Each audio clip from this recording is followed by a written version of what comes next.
మత్తయి సువార్త 2వ అధ్యాయం 13, 14, 15 వచనాలు చదువుకుందాం. మత్తయి సువార్త 2వ అధ్యాయం 13, 14, 15 వచనాలు. వారు వెళ్ళిన తరువాత ఇదిగో ప్రభువు దూత స్వప్నమందు యోసేపునకు ప్రత్యక్షమై హేరోదు ఆ శిశువును సంహరింపవాలని ఆయన వెతకబోచున్నాడు గనుక నువ్వు లేచి ఆ శిశువును ఆయన తల్లిని వెంట పెట్టుకొని ఐగుప్తునకు పారిపోయి నేను నీతో తెలియజెప్పు వరకు అక్కడనే ఉండమని అతనితో చెప్పాను. అప్పుడు అతడు లేచి రాత్రివేళ శిశువును తల్లిని తోడుకొని ఐగుప్తునకు వెళ్ళి ఐగుప్తులో నుండి నా కుమారుని పిలిచి తిని అని ప్రవక్త ద్వారా ప్రభు సెలవిచ్చిన మాట నెరవేర్చబడినట్లు హేరోదు మరణం వరకు అక్కడ ఉండెను. మనం చదువుకునే వాక్య భాగంలో మత్తయి సువార్త 2వ అధ్యాయం 13, 14, 15 ఈ వచనాల్లో పారిపోయిన ప్రభువు ప్రస్తావించబడ్డాడు. పారిపోయి, ఐగుప్తునకు పారిపోయి అనే మాట ఇక్కడ కనిపిస్తుంది. ర్యానవే అంటారు ఇంగ్లీష్లో. పరిగెత్తడం కాదు, పారిపోవడం. రన్నింగ్ కాదు, రన్నింగ్ అవే. ప్రభువు పారిపోయాడు. బాలుడైన దేవుడే ఈయన. బాలదేవుడు కాదు కానీ బాలుడైన దేవుడు. బాలదేవుడు అనే మాటకు బాలుడైన దేవుడు అనే మాటకు చాలా తేడా ఉంది.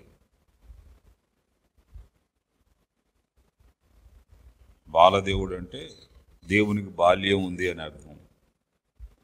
బాలుడైన దేవుడు అంటే దేవుడు బాలుడుగా ఉద్భవించాడు అని.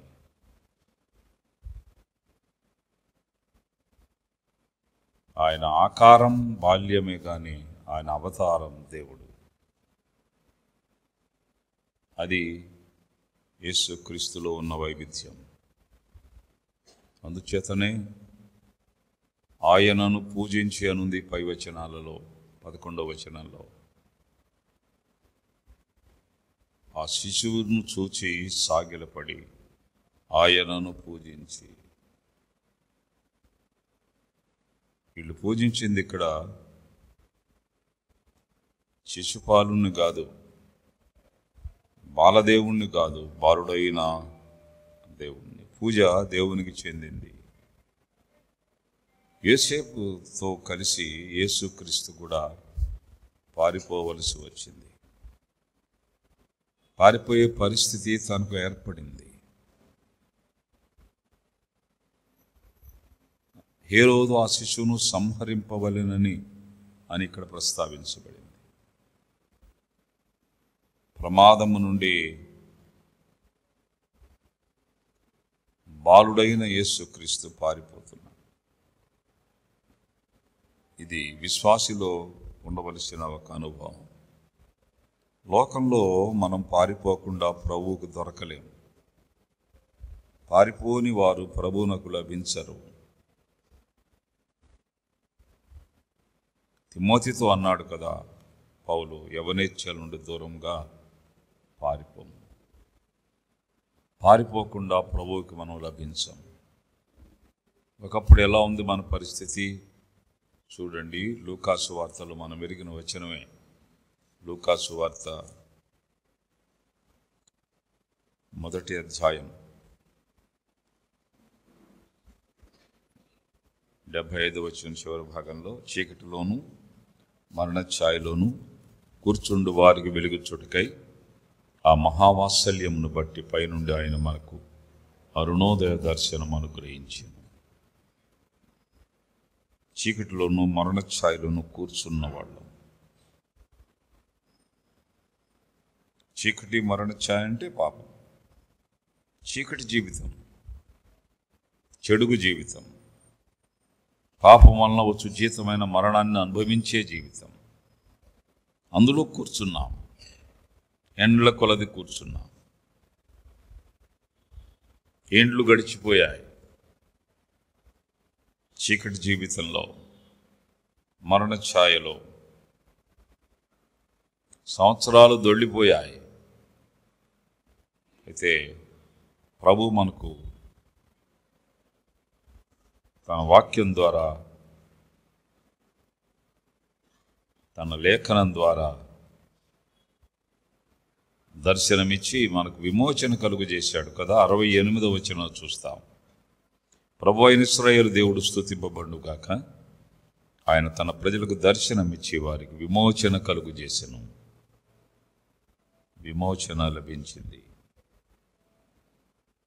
ఇప్పుడు మనం పారిపోయాం, పాపము నుండి పారిపోయాం. ఐగుప్తునకు పారిపోయి, యేసుక్రీస్తు విషయంలో ఈ మాట వ్రాయబడ్డానికి పరిశుద్ధాత్ముడు ఇష్టపడ్డాడు. పారిపోయిన వాళ్ళం.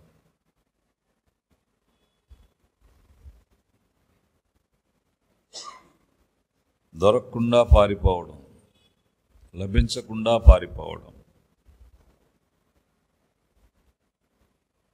ఐగుప్తునకు పారిపోయి, అందుచేత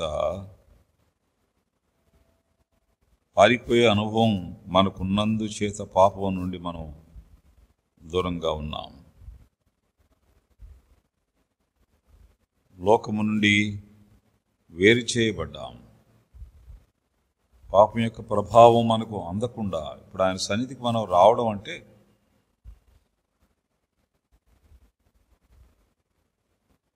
పాపానికి దొరకకుండా పారిపోతున్న వాళ్ళం.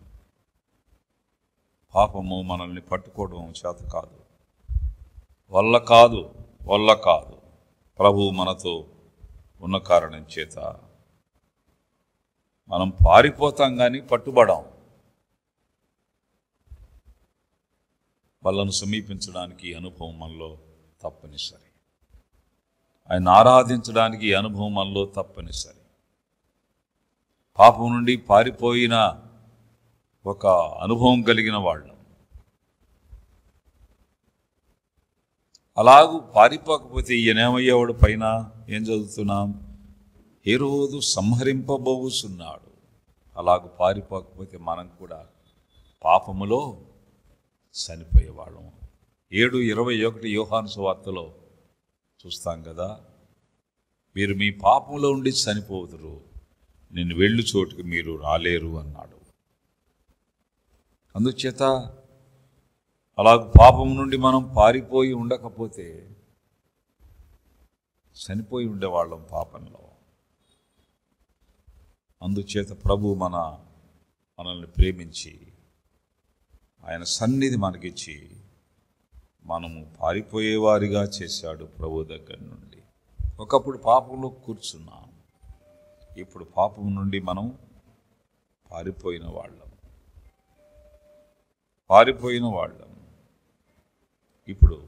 ఇప్పుడు ఏం చేస్తున్నామో చూడండి. కొరంథీయులు పరమగీతాల గ్రంథం 1వ అధ్యాయం 4వ వచనం. నన్ను ఆకర్షించుము, మేము నీ యొద్దకు పరిగెత్తి వచ్చేదము.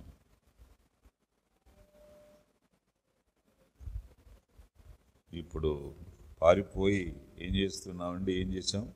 ఆయన దగ్గర పరిగెత్తుకొని వచ్చాం. Came running.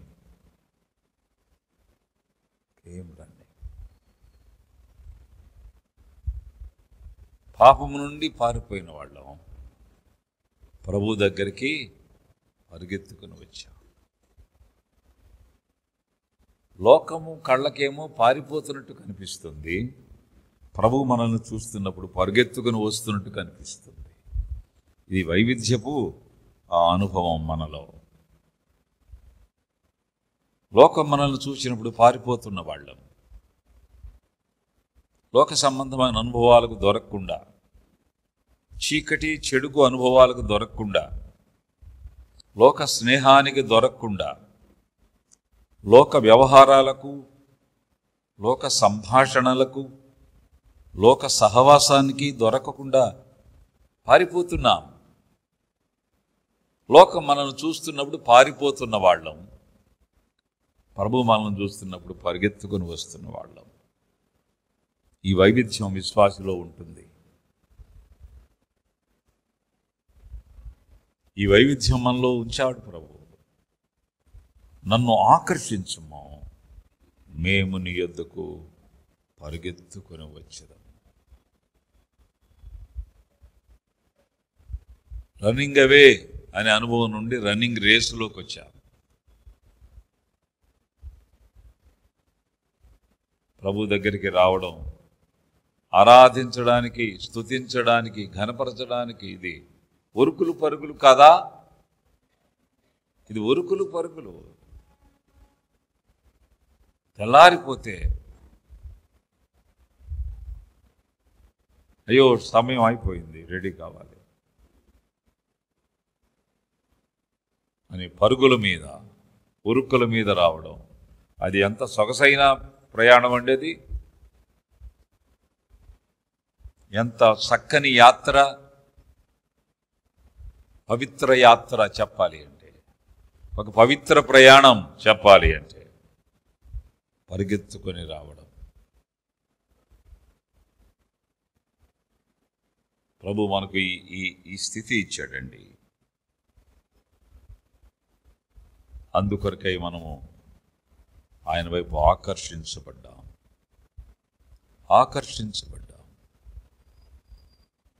ఎలాగో ఆకర్షించబడ్డాం చూడండి. యోహాను సువార్త. మనం ఎలాగో ఆకర్షించబడ్డామో ఇక్కడ ప్రస్తావించబడింది. ప్రభువే ఈ మాట చెప్పాడు.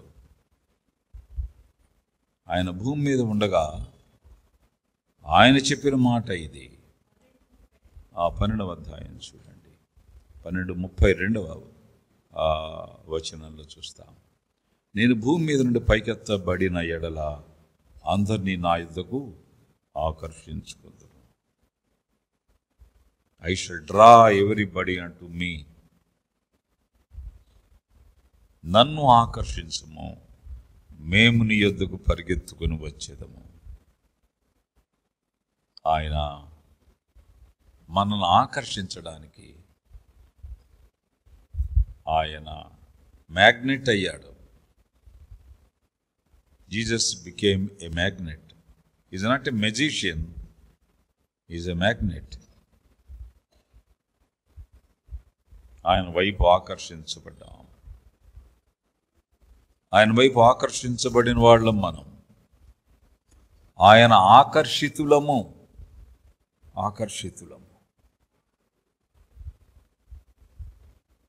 ఆయన్ను ఆరాధికులము, ఆకర్షితులము. ఆయన మనలను ఆకర్షించాడు. పైకెత్తబడుట ద్వారా సంఖ్యాకాండం 21:9 కూడా ఇత్తడి సర్పం పైకెత్తాడు, దాన్ని చూచి వారు బ్రతికారు అని వ్రాయబడింది. సంఖ్యాకాండం 21:9 ఇత్తడి సర్పం పైకెత్తబడింది, దాన్ని చూచి వాళ్ళందరూ బ్రతికారు. బూదిగంత నివాసులారా నా వైపు చూచి రక్షణ పొందండి అను లేఖనం నెరవేరినట్లుగా ఆయన పైకెత్తబడ్డాడు, ఆకర్షించబడ్డాడు. అందుచే యెరూషలేము కుమార్తె అంటున్నది, నన్ను ఆకర్షించుము, మేము నీ యొద్దకు పరిగెత్తుకొని వచ్చేదము. యేసుక్రీస్తు శిలువలో వేలాడడం అనేది ఒక ఆకర్షణీయమైన అనుభవం. అసహ్యం కాదు, ఆకర్షణ.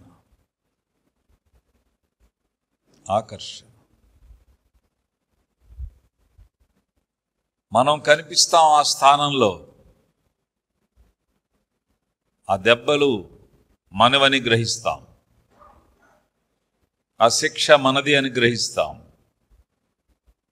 ఆ శ్రమ మనది అని గ్రహిస్తాం, ఆ చావు మనది అని గ్రహిస్తాం.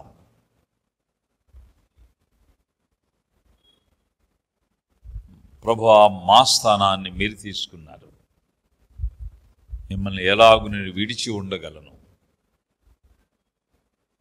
మిమ్మల్ని ఎలాగు విడిచి ఉండగలను.